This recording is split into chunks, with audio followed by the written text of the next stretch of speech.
Alhamdulillahi Rabbil Alamin. Allahumma salli wa sallim wa barik ala Muhammad wa ala ali Muhammad. Allahumma anfa'na bima 'allamtana wa 'allimna ma yanfa'una wa zidna ilma wa barik lana fi ilmina warzuqna al-ikhlasa fil qawli wal 'amali kamila wa 'ilman nafi'an la yunsa wa tawfiqan da'ima wa sihhatan wa yaqinan wa 'afiyah. Allahumma aftah lana kulla khair wa yassir lana kulla umur. Allahumma ansuril mujahidin warhamil mustad'afin wa dammir a'da' ad-din wa tmis 'ala amwalihim amin ya rabbal alamin. Alhamdulillah kaum muslimin rahimakumullah, kita lanjutkan pengajian kitab Al-Jami' As-Shaghir karya Al-Hafidz As-Suyuti wafat 911 Hijriah. Dan kita sudah sampai pada huruf kha. Faqala al-muallif rahimahullahu ta'ala wa nafa'ana bihi wa bi'ulumihi fid darain amin. Qala Rasulullah sallallahu alaihi wasallam, khamsun, ada 5 hewan, kulluhunna, masing-masing dari 5 itu adalah fasiqah, hewan yang fasik. Yaqtuluhunna, boleh membunuhnya al-muhrim, orang yang sedang ihram. Wa yuqtalna, dan boleh dibunuh fil haram, di tanah haram, kota Makkah, kota Madinah. Yang pertama al-fa'rah, tikus. Yang kedua al-aqrab, kalajengking. Yang ketiga al-hayyat, ular. Yang keempat al-kalbul aqur, anjing yang melukai atau yang ganas. Yang kelima al-ghurabu, gagak. Kaum muslimin rahimani wa rahimakumullah, 5 hewan ini semuanya hewan-hewan yang sangat-sangat mengganggu.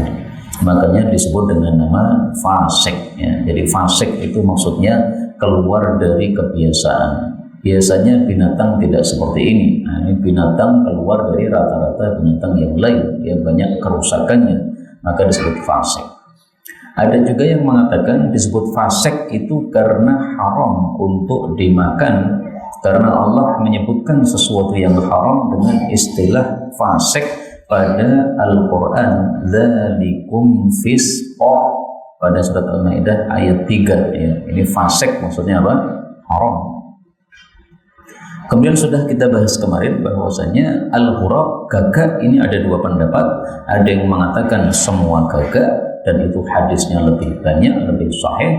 Ada yang mengatakan ini adalah gagak yang abqa. Abqa itu yang pada punggungnya ada putihnya ya. Nah, tapi hadis yang menyebutkan abqa itu lebih sedikit meskipun juga sahih.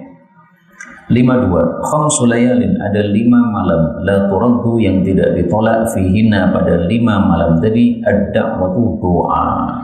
Doa apa saja? Yang pertama awwal lailatin min Rajab, malam pertama dari bulan Rajab.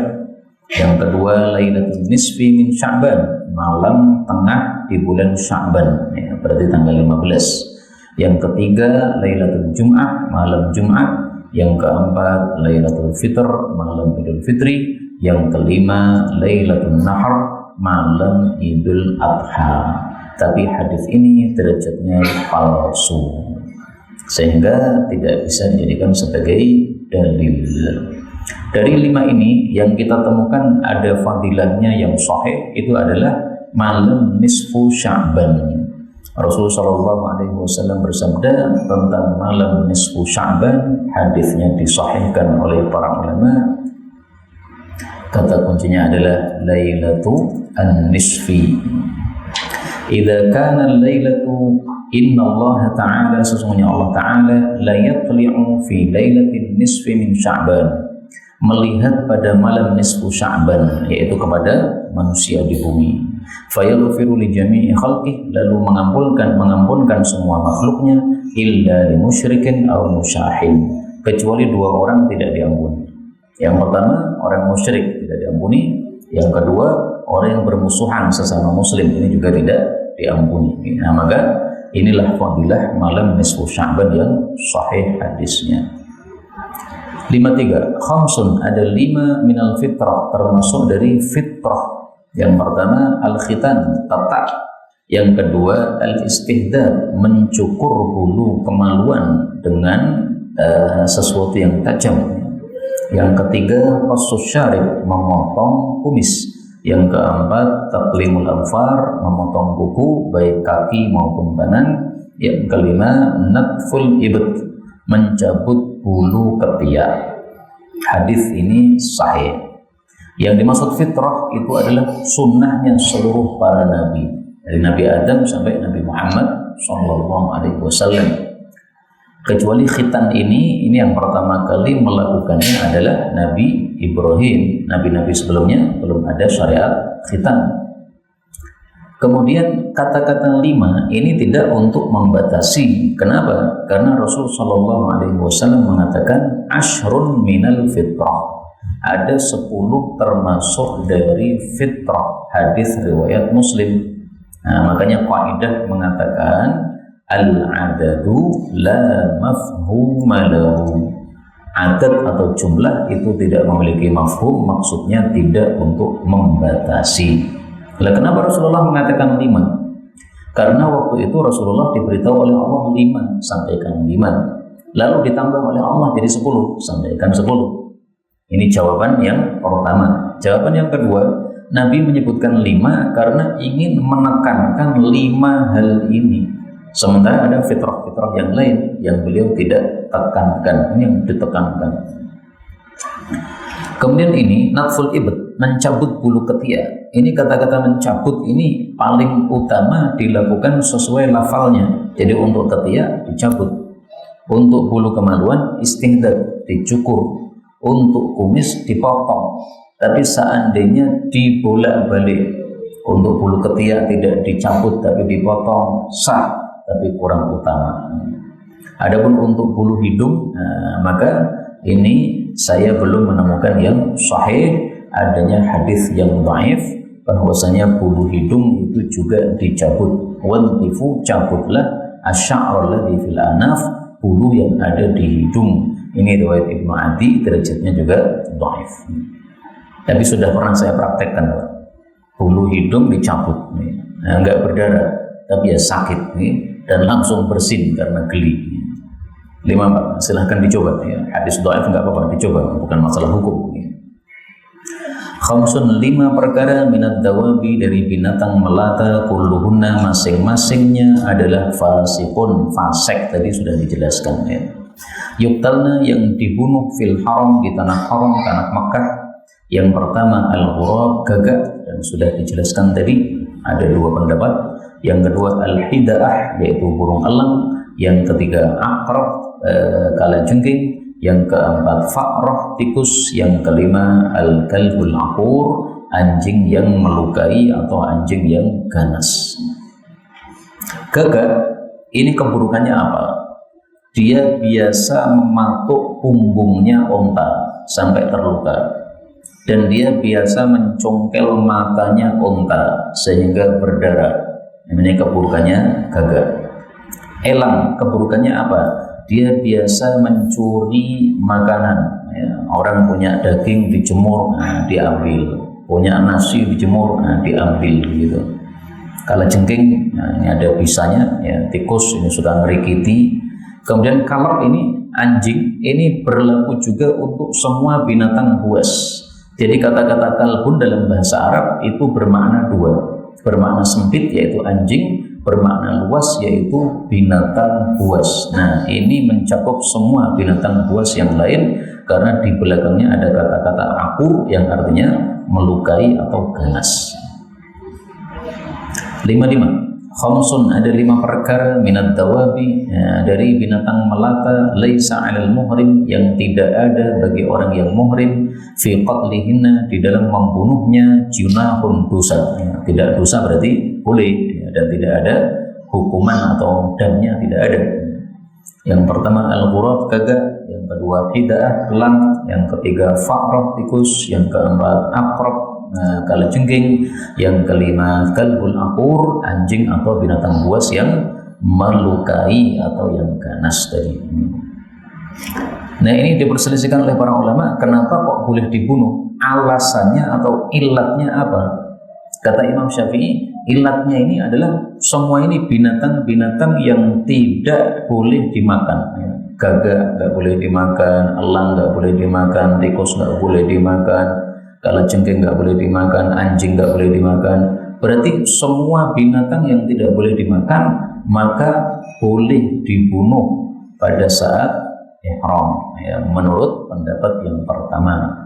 Kalau kata Imam Malik bukan, ini ilatnya ini adalah karena 5 ini semuanya binatang-binatang yang mengganggu, ya. Elang ini mengganggu tadi, ya, mencongkel matanya unta, elang, gagak, ya.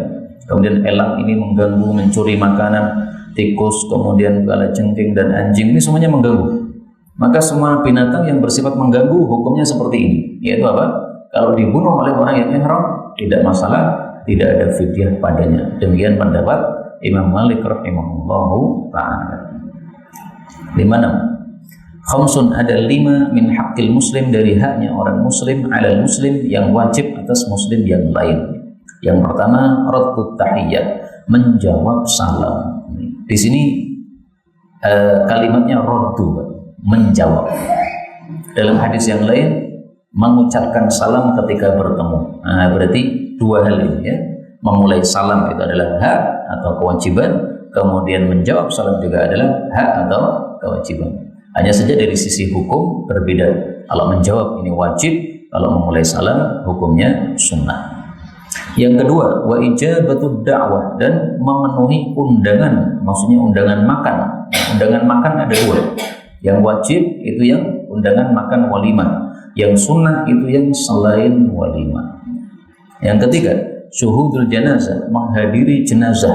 Menghadiri jenazah juga ada 2. Yang pertama untuk mensolatkan saja, yang kedua sampai menguburkan. Nah, sampai menguburkan pahalanya lebih besar.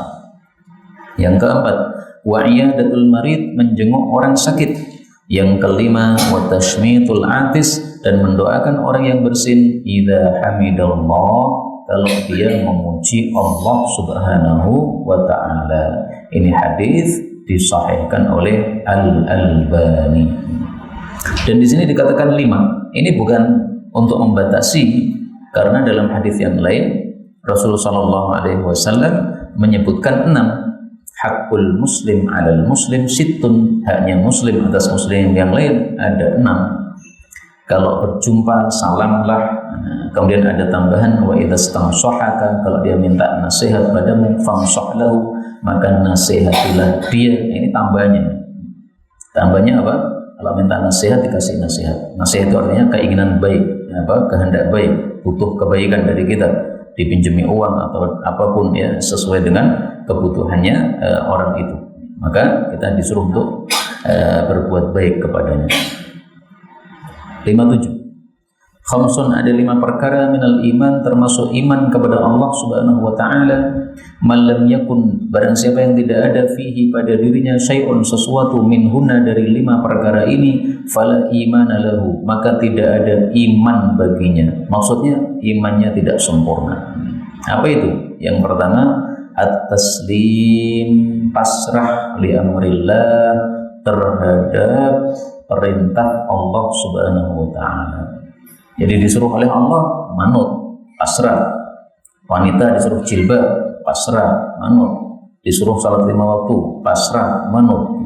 Yang kedua, ar-ridho bi qada'illah, ridho terhadap ketetapan Allah atau takdir dari Allah. Yang ketiga, at-tafwid ilallah, pasrah kepada Allah Subhanahu wa ta'ala, ya, memasrahkan urusan-urusan kita kepada Allah Subhanahu wa ta'ala. Yang keempat, at-tawakkul 'ala Allah, tawakal kepada Allah. Tawakal itu apa? Iktimad.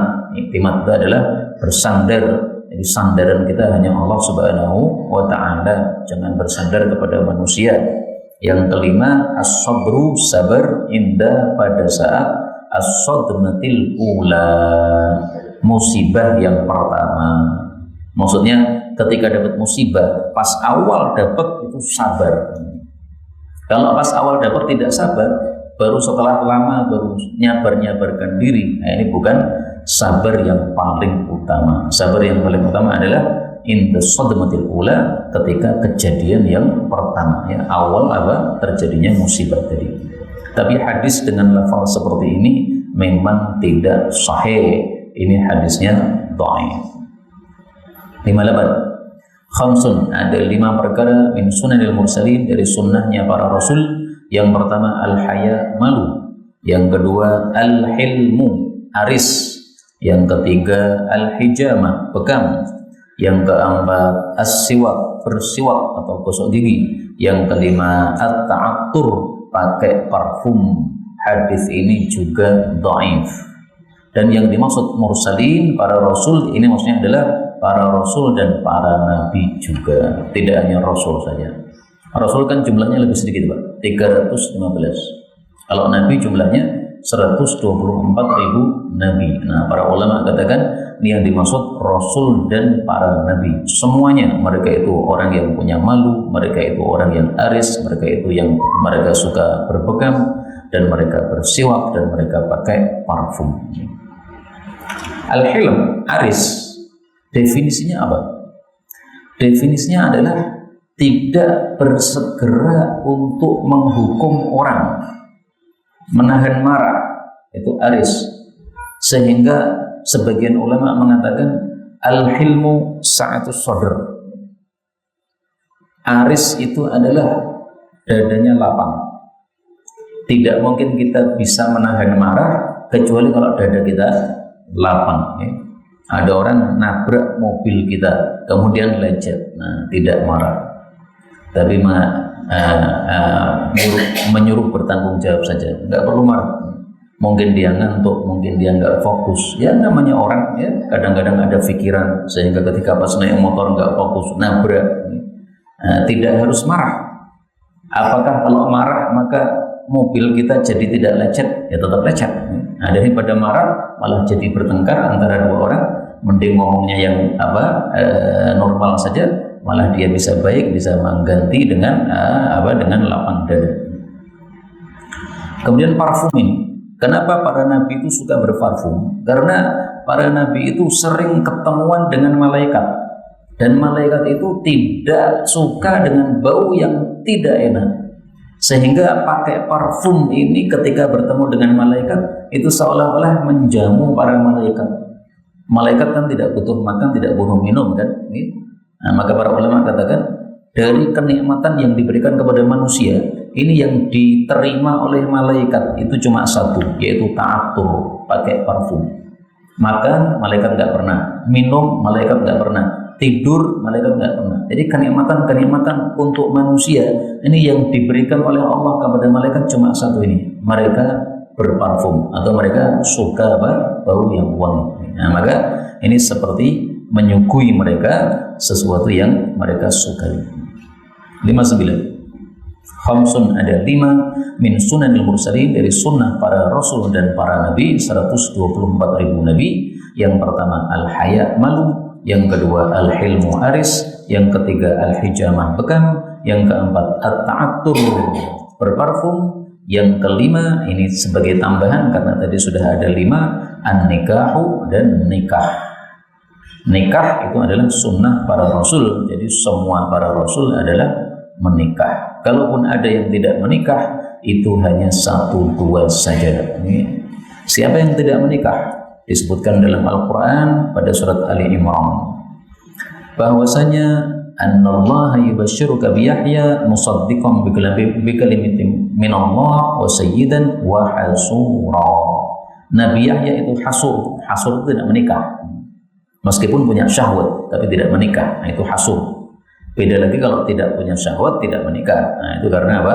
Impoten, ya. Tapi ini sebenarnya beliau punya syahwat, tapi memang ditakdirkan oleh Allah Subhanahu wa taala menjadi orang yang hasur, yang menahan diri dari nikah. Ya cuma itu aja, ya. Nabi-nabi yang lain semuanya punya istri.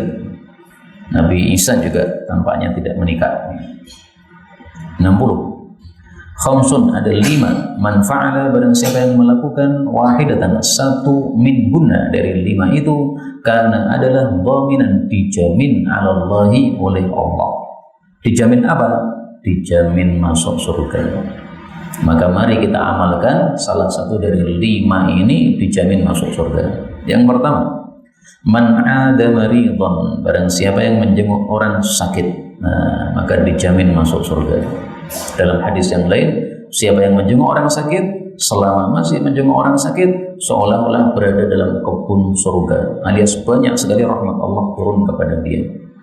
Yang kedua, au kharaja ma'a janazah, atau keluar bersama jenazah, dari rumahnya menuju ke tempat sholat, atau dari rumahnya menuju ke kuburan. Yang ketiga, au kharaja ghazian, atau keluar untuk berperang di jalan Allah Subhanahu wa taala seperti orang-orang Palestina.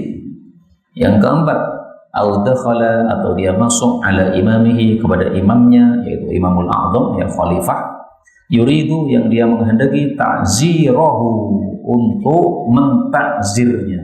Takzir itu artinya adalah nasrahu, ya, memuliakannya, wa tawqirahu, dan memuliakannya. Kok takzir kok memuliakan? Apa tadi? Menolongnya, ya, wa tawqirahu, dan memuliakannya. Atau qa'ada, dia duduk fi baitihi, di rumahnya. Ini yang kelima, duduk di rumahnya alias tidak keluar rumah. Fasaliman nasu minhu, lalu manusia pun selamat darinya. Wasalima minan nasi, dan dia pun selamat dari manusia. Manusia tidak mendapatkan gangguan dia, dan dia pun tidak mendapatkan gangguan dari manusia. Ini hadis riwayat Ahmad, derajatnya sahih. Jadi masuk surga gampang nggak, Pak? Gampang, ya. Menjenguk orang sakit gampang lagi. Mengantar jenazah gampang melek. Nah, keluar perang yang susah, ya, harus siap mati. Kemudian masuk kepada imamnya, sekarang nggak ada imam. Duduk di rumahnya, selamat manusia darinya, dan manusia selamat dari dia. Tapi sekarang ini agak susah ini. Ada orang duduk di rumah tapi buka WA, perang di WA, nah, nggak jadi selamat. Maka hati-hati, nggak usah perang di WA. Udah beda pendapat, diam saja, nggak usah bertengkar. Orang yang guna nih bertengkar di WA itu. Ada masing-masing punya pendapat sendiri-sendiri, masing-masing punya hujah dalil, udah lakukan sendiri-sendiri sana, nggak usah bertengkar.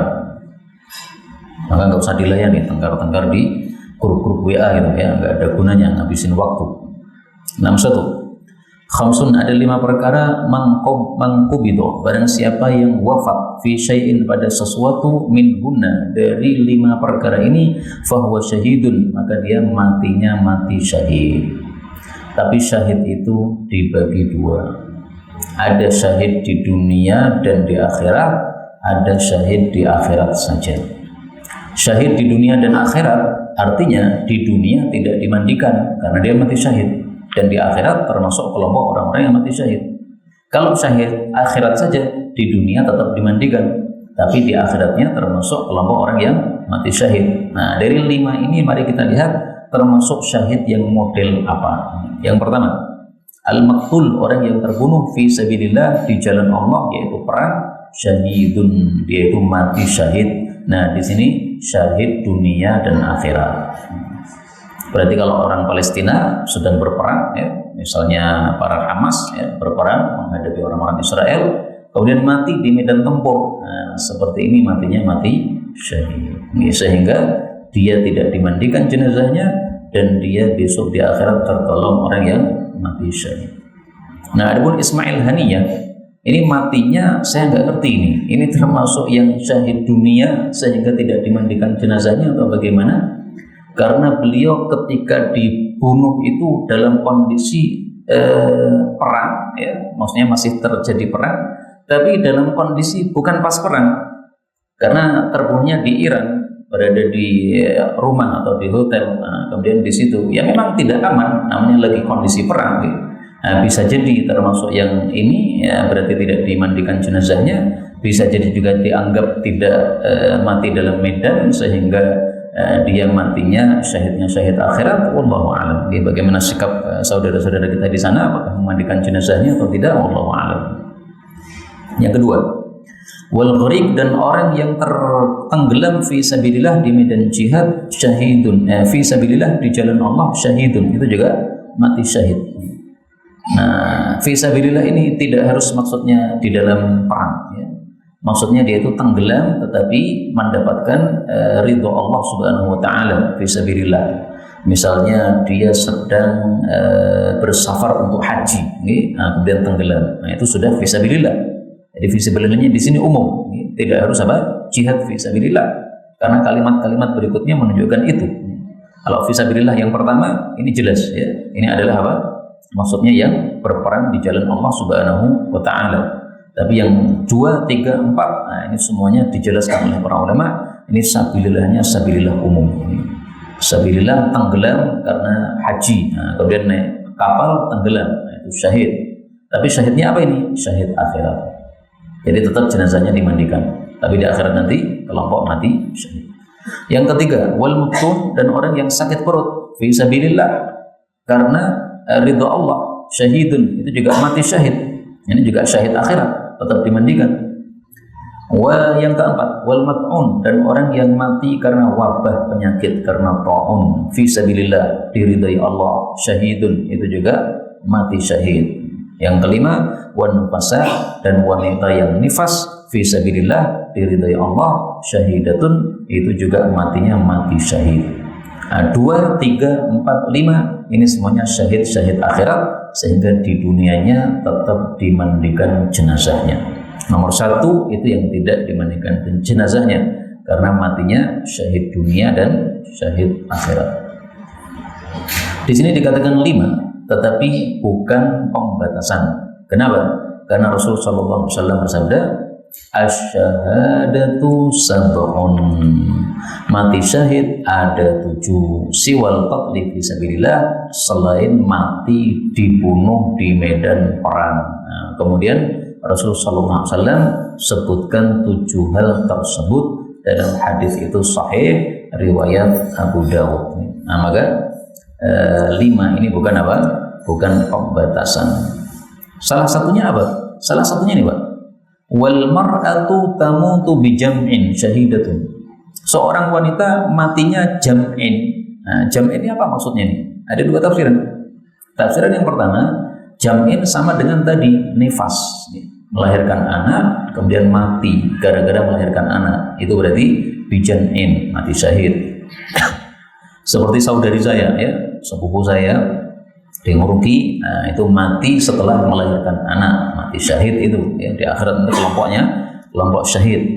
Tafsiran yang kedua, wanita mati bijam'in itu maksudnya mati perawan belum menikah, sudah usia 60 tahun belum menikah sama sekali, kemudian wafat. Nah, ini matinya mati bijam'in, itu mati syahid. Ini untuk perempuan bagi, untuk laki-laki nggak ada fadilahnya mati belum menikah, perempuan saja. Kenapa? Karena laki-laki itu bisa melamar, perempuan dilamar. 62. Khamsun, ada 5 perkara, man amilahunna, siapa yang mengamalkan 5 perkara ini fi yaumin, dalam 1 hari, katabahullahu, Allah mencatat dia min ahlil jannah, termasuk ahli jannah. Jadi 5 dikumpulkan sehari. Kalau dibagi-bagi dalam beberapa hari nggak termasuk. Nah, 1, man shoma yaumal jumat, siapa yang puasa pada hari Jumat, tapi tidak boleh puasa khusus Jumat tok, ya. Puasa Kamis Jumat atau Jumat Sabtu, atau puasa Jumat karena ada sebab, nggak apa-apa. Hari Arafah pas Jumat, nah, boleh puasa Jumat tok. Hari Asyura pas Jumat, nah, boleh puasa Jumat tok. Hari Jumat puasa. Yang kedua, waraha ilal Jumat, dan dia berangkat ke Jumatan, jadi nggak sholat di rumah tapi berangkat. Yang ketiga, wa'ada maridon, dan menjenguk orang sakit. Nah, di Jumatan ada informasi ada yang sakit, nah, dia jenguk. Yang keempat, wasyahida janazah, dan menghadiri jenazah. Ada informasi setelah Jumatan ada jenazah, dia ikut menghadirinya. Yang kelima, wa'ataqa raqabatan, dan memerdekakan budak. Ini yang tidak mungkin kita lakukan, sudah nggak ada budak. Terus gimana seandainya kita bisa melakukan 4 hal ini dalam 1 hari? Apakah termasuk? Insya Allah termasuk kalau niatan kita melakukan 5 ini. Karena yang kelima ini tidak bisa dilakukan, maka sudah dengan niatan sudah cukup. Para ulama mengatakan niatul mu'min khairun min amali. Niatan orang beriman lebih baik daripada amalnya. sudah diniatkan berarti sudah termasuk mengamalkan. Nah, maka minimal 4 ini dikumpulkan dalam satu hari: datang Jumatan, puasa, menjenguk orang sakit, menghadiri jenazah. Ya. Yang 2 ini berkaitan dengan orang sakit atau orang mati. Ya. Ini hadisnya sahih. Nah, mudah-mudahan semua kita masuk surga tanpa hisab, tanpa adab. Amin ya rabbal alamin. 63. Khamsun, ada 5 perkara la ya'lamuhunna, yang tidak mengetahui 5 itu illallah, selain Allah subhanahu wa ta'ala saja.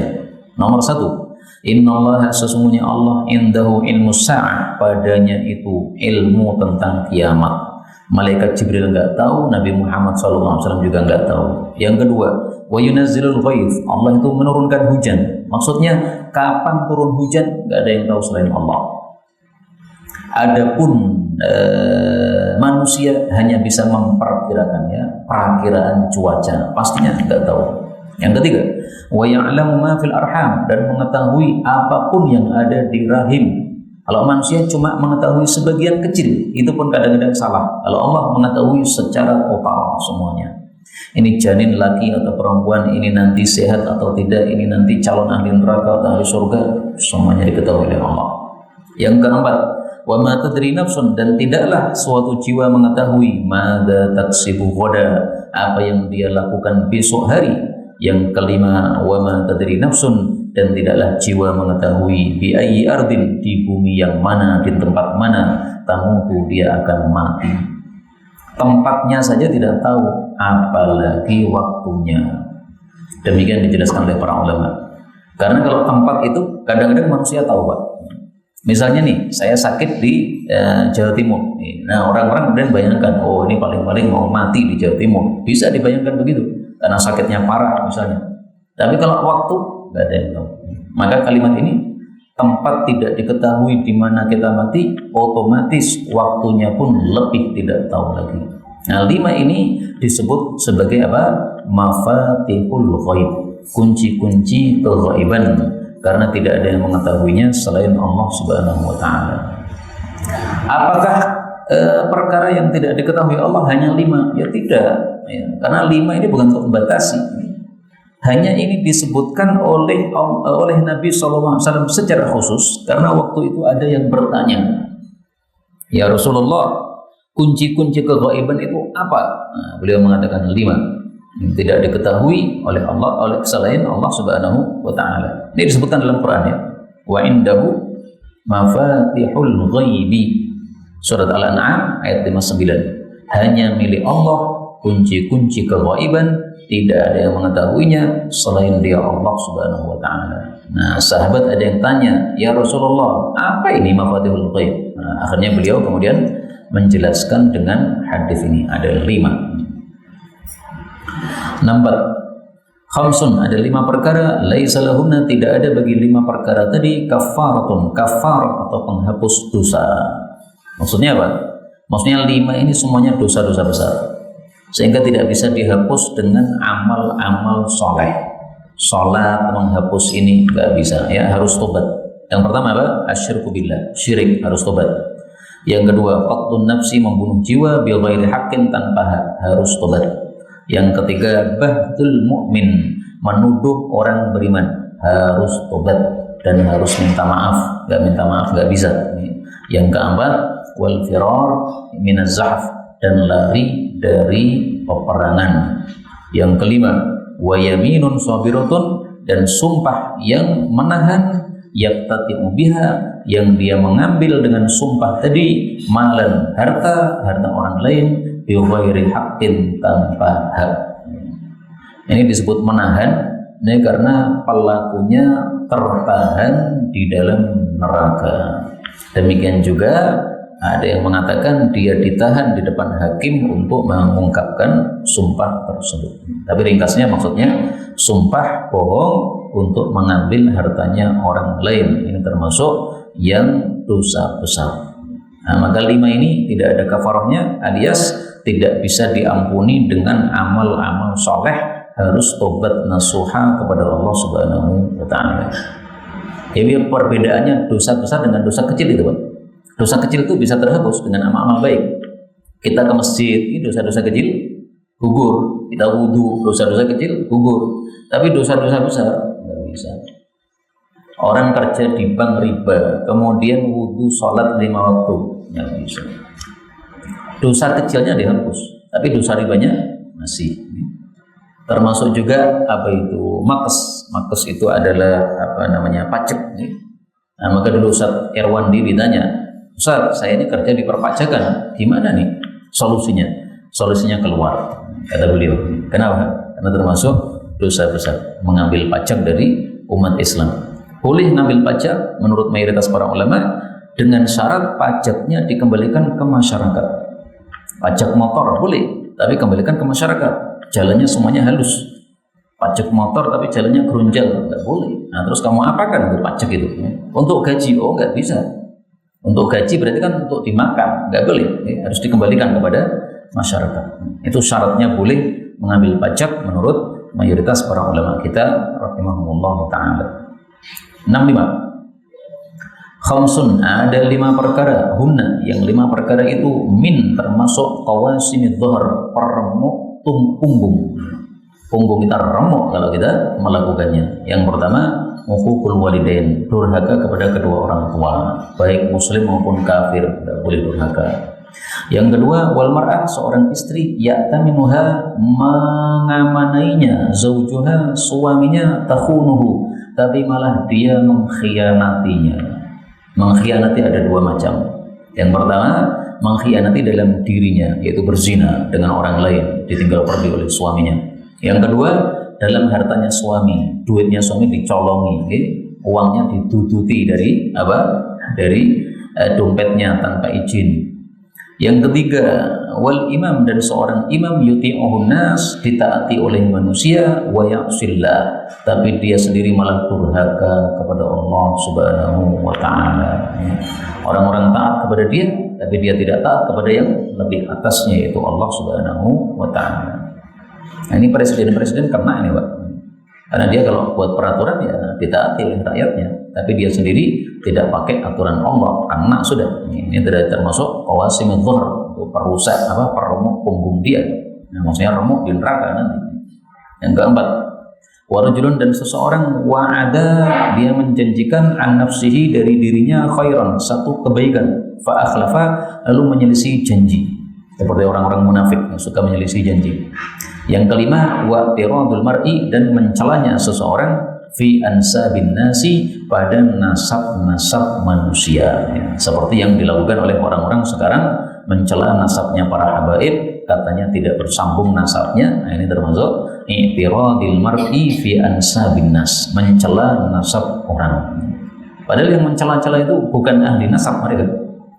Mereka baru pertama menekuni nasab, dan sebelum-sebelumnya tidak pernah belajar ilmu nasab, tidak dikenal dia sebagai ahli nasab. Kalau yang ngomong pakarnya mungkin masuk akal Pak. Ini yang ngomong bukan pakar. Makanya ada ungkapan, man qala fi ghairi fannihi ata fil ajaibi. Siapa yang bicara di bukan bidangnya, pasti nanti akan mendatangkan perkara-perkara yang aneh-aneh. Kenapa muncul yang aneh-aneh? Ngomong bukan di bidangnya. Saya misalnya bicara masalah kimia, ngawur kabeh. Saya bicara kedokteran, rusak semua, bukan bidang saya. 66. Khamsun, ada 5 perkara minal ibadah, termasuk ibadah kepada Allah Subhanahu wa ta'ala. Oh ya, hadis yang sebelumnya tadi derajatnya memang dhaif ya. Yang pertama, qillatut ta'am, sedikit makan, maksudnya puasa nih. Yang kedua, wal qu'ud fil masajid, duduk di masjid untuk ibadah, seperti sekarang ini kita duduk di masjid untuk ibadah. Yang ketiga, wan nadhar, dan melihat ilal Ka'bah, ke Ka'bah. Semoga semua kita bisa haji mabrur dan umrah mabrurah, amin ya rabbal alamin. Yang keempat, an nadhar fil mushaf, melihat kepada mushaf, maksudnya baca Quran. Kalau nonton roh ya tidak, tapi maksudnya baca Quran. Dan para ulama berselisih pendapat, lebih utama mana, baca Quran dengan hafalan atau baca Quran dengan membaca. Pendapat Imam Munawi, lebih utama membaca dengan melihat karena dua ibadah mata berdasarkan hadis ini an-nadhr fil mushaf, ibadah mulut yaitu kita membaca. Tapi kata Imam Nawawi yang lebih afdal adalah yang paling khusyuk. Kalau kamu lebih khusyuk dengan hafalan berarti lebih utama hafalan. Kalau kamu lebih khusyuk dengan melihat tulisan, maka lebih utama melihat tulisan. Karena Allah mengatakan liyadabbaru. Baca Quran itu supaya tadabbur. Jadi harus paham, khusyuk. Kemudian yang kelima, wan nadhar, dan melihat ila wajhil alim, kepada wajahnya orang alim, itu orang alim yang mengamalkan ilmunya. Ini hadisnya dhaif. Ada tambahan dalam riwayat yang lain, memandang kepada wajah orang tua. Ya, kalau di sini memandang kepada Ka'bah, dalam riwayat yang lain memandang kepada wajah orang tua, yaitu dengan pandangan kasih sayang. 67. Khamsun, ada 5 perkara man utiyahunna, barang siapa yang diberi 5 perkara ini lam yu'dzar, dia tidak akan diterima alasannya ala tarki amalil akhirah, untuk meninggalkan amalan akhirat. Jadi kalau sudah punya 5 kok tidak beramal untuk akhirat, gak ada alasan, gak ada udzur. Yang pertama, zaujatun shalihah, sudah punya istri yang shalihah, mestinya beramal untuk akhirat. Yang kedua, banuna abror, anak-anak yang taat, yang baik-baik, maka dia harus beramal akhirat. Yang ketiga, husnu mukhalatatin nas, bagus dalam bergaul dengan manusia. Yang keempat, wa ma'isyah, dan kehidupan fi baladihi, di negerinya. Jadi maksudnya pekerjaannya itu di negerinya, tidak perlu keluar negeri, sehingga mendapatkan rizkinya itu mudah. Yang keempat, yang kelima, wa hubbi ali Muhammadin sallallahu alaihi wasallam, dan mencintai keluarga Nabi Muhammad sallallahu alaihi wasallam. Hadis ini hanya diriwayatkan oleh Firdaus, dan hadis-hadis yang diriwayatkan oleh Dailami dalam Al-Firdaus itu rata-rata hadisnya hadis dhaif, termasuk hadis ini juga dhaif. 68. Khamsun, ada 5 perkara yu'ajjilullahu, yang Allah menyegerakan li sahibiha, untuk pelakunya al-uqubata, siksaan. Maksudnya siksaannya langsung dikirim di dunia, Pak. Di-cash oleh Allah di dunia, enggak nunggu di akhirat. Yang pertama al-baghy, zalim. Yang kedua al-ghadru, merusak janji. Ya, sudah janji, perjanjian dengan seseorang kemudian merusaknya, membunuhnya misalnya. Yang ketiga, wa uququl walidain, durhaka kepada kedua orang tua. Yang keempat, qati'atur rahim, memutus hubungan kerabat. Yang kelima, wa ma'rufun, dan perbuatan baik, la yuskar, yang tidak disyukuri, yang tidak berterima kasih kepada orang yang sudah berbuat baik kepadanya. Ini hadisnya juga dhaif, tapi saya temukan hadis yang sahih, yang semakna. Mari kita lihat hadis yang semakna.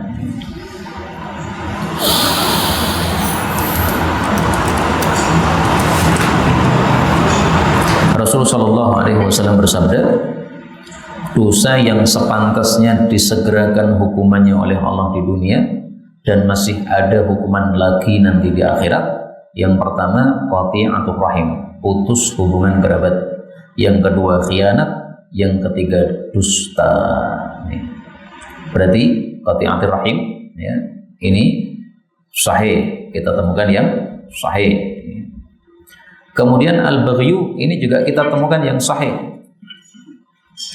Kemudian aququl walidain, ini juga kita temukan yang sahih. Jadi dari 5 ini kita menemukan yang sahih itu baghyu, aququl walidain, qati'atur rahim. Kalau ini tadi disebutkan khianat, itu sebenarnya mirip, ya. Khianat itu mirip dengan al-ghadr. Nah, sehingga nomor 2 ini pun juga kalau kita masukkan juga bisa, ya, karena apa? Ghadr itu mirip dengan apa? Dengan khianat. Nah, berarti tersisa 1 yang belum kita temukan yang menguatkannya.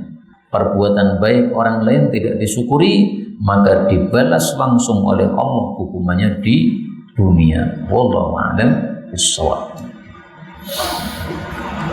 Jelas lagi? Nah, jadi ada apa? Ada 5 perkara, tapi yang belum kita temukan yang terakhirnya itu. 69. Khamsu khisalin, 5 perkara yufattirna yang menyebabkan batal as-shaim orang puasa, wa yanqudna dan merusak al-wudu'a wudu, ya, wudunya jadi batal. Pertama apa? Al-kadhib, dusta, wudunya batal. Yang kedua ghibah, menggunjing orang, wudunya batal. Yang ketiga namimah, adu domba, wudunya batal. Yang keempat an-nadhar bi syahwat, melihat dengan syahwat kepada istri maupun yang lain, wudunya batal. Yang kelima wal yaminul kadhibah, dan sumpah dusta, wudunya batal. Tapi hadis ini hadis palsu sehingga tidak bisa dijadikan dalil. Jadi tolong diingat-ingat ya, hadis dhaif atau palsu untuk hukum nggak bisa. Ini kan termasuk hukum nih ya. Wudumu batal, itu hukum. Puasamu batal, itu hukum. Kalau hadisnya dhaif nggak bisa. Jadi apakah seseorang gara-gara dusta kemudian puasanya batal? Tidak. Puasanya sah, tapi dosa. Terus yang batal apanya? Yang batal pahalanya. Pahalanya batal, tapi amalannya, puasanya masih sah. Imam Ahmad ditanya, apakah seseorang kalau melakukan ghibah itu puasanya batal? Beliau mengatakan, kalau ghibah membatalkan puasa, semua kita harus mengulangi puasa. Karena sering atau kadang-kadang kita juga apa? Ghibah. Na'udzubillahi min syarri dzalika. Terakhir oke. Khamsu da'awatin, ada 5 doa yustajabu lahunna yang dikabulkan untuk 5 doa ini. 1. Da'watul madlum, doanya orang terzalimi hatta yantasir, sampai dia membalas. Ini hadisnya memang dhaif, tapi doa orang terzalimi dikabulkan ini sahih. Hanya saja kata-kata hatta yantasir, sampai dia membalas, ini saya terus terang belum menemukan yang sahihnya, belum menemukan. Nah, maka seandainya ini sahih, ya berarti silakan tidak usah membalas. Dan membalas itu ada 2 macam. Membalas dengan ucapan dan membalas dengan perbuatan. Itu sudah membalas. Ada orang menyerempet kita, dan langsung lari, nggak mau tanggung jawab. Wah, kita misuh-misuh kepada orang tersebut, udah balas itu. Maka jangan membalas. Kalau mau doanya mustajab. Yang kedua, da'watul hajj, doanya orang haji hatta yustir, sampai dia balik, sampai pulang ke rumah. Ini saya temukan hadis yang menguatkannya, yaitu da'watul musafir, doanya orang yang bersafar. Haji kan juga bersafar, Pak. Rasulullah bersabda 3 doa mustajab. Salah satunya doanya orang yang musafir. Nah, maka nomor 2 ini kita temukan yang menguatkannya. Yang ketiga, da'watul ghazi hatta yakful, doanya orang yang berperang sampai dia pulang. Ini juga musafir. Yang keempat, da'watul marid, doanya orang sakit hatta yabra, sampai dia sembuh. Nah, untuk yang nomor 4 nih saya belum menemukan dalilnya bahwasanya orang sakit doanya apa? Mustajab. Ini saya belum menemukan hadis yang lain yang menguatkannya. Yang kelima, da'watul akh, dan doanya seseorang li akhihi, kepada saudaranya yaitu sesama muslim, bi dhahril ghaibi, tanpa diketahui olehnya. Ini juga kita temukan dalam hadis yang sahih bahwasanya malaikat mendoakan dia, amin, dan semoga kamu mendapatkan yang semisal. Nah, berarti mustajab. Wa asra'u hadhihi da'wat, dan yang paling cepat dari 5 doa ini ijabatan terkabulnya itu adalah da'watul akh, doanya seseorang li akhihi, kepada saudaranya sesama muslim, bidhahril ghaibi, tanpa sepengetahuan dia. Ini hadisnya derajatnya dhaif, bahkan kata Syekh Albani palsu, tapi sudah saya jelaskan tadi ya, 5 perkara ini kita temukan hadis-hadisnya yang sahih, yang lain kecuali nomor 4 ini yang kita belum menemukan. Apakah doanya orang sakit mustajab? Nah, saya terus terang belum menemukan. Mana yang sahih belum menemukan. Bisa juga orang yang sakit itu doa mustajab ketika dia dalam kondisi terdesak. Karena Allah mengatakan, "Ammay yujibul mudtarra." Siapakah yang mengabulkan doanya orang yang terdesak? Idza da'a, ketika berdoa kepada Allah Subhanahu wa taala. Nah, ini menunjukkan orang yang terdesak doanya mustajab. Nah, kalau sakitnya sampai terdesak, maka berarti doanya mustajab, termasuk mudtarrin. Wallahu a'lam bishawab. Ini yang dapat kita pelajari betul dari Allah Ta'ala. Kalaupun ada salahnya, fa astaghfirullahal azim li wa lakum. Walhamdulillahirabbil alamin. Monggo Ustaz. Ya. Tapi binatang yang tidak termasuk yang pasif tadi. Ya. Karena kasihan. Misalnya kalau ayam ya, ayam tabrak jangan Ya. sakit. Marah. Ya. Disembelih. Tapi kalau misalnya kucing tabrak ya. Oh ya. Kasihan kalau dibiarkan sakit langsung apa bunuh. Kenapa nggak diobati aja? Ya, sudah terlalu parah. Saya belum pernah baca masalah ini ya, nggak tahu saya. Itu seperti saya pernah dengar itu, sopir bis katanya, kalau sudah remnya plong, kemudian ada orang di depannya naik motor, wah itu karena kasihan digas ke sisan, supaya mati sisan. Karena kalau tidak digaske, ditahan-tahan, sementara nabraknya tidak dahsyat, itu nanti cacat malah kasihan. Buas ke sisan keluarga ini, mati sisan. Nah, itu benar atau tidak, wallahu a'lam. Seandainya benar gimana itu? Apa dibenarkan alasan begitu? Ya masuk akal, tapi dari sisi fikih gimana gitu? Wallahu a'lam, saya belum baca.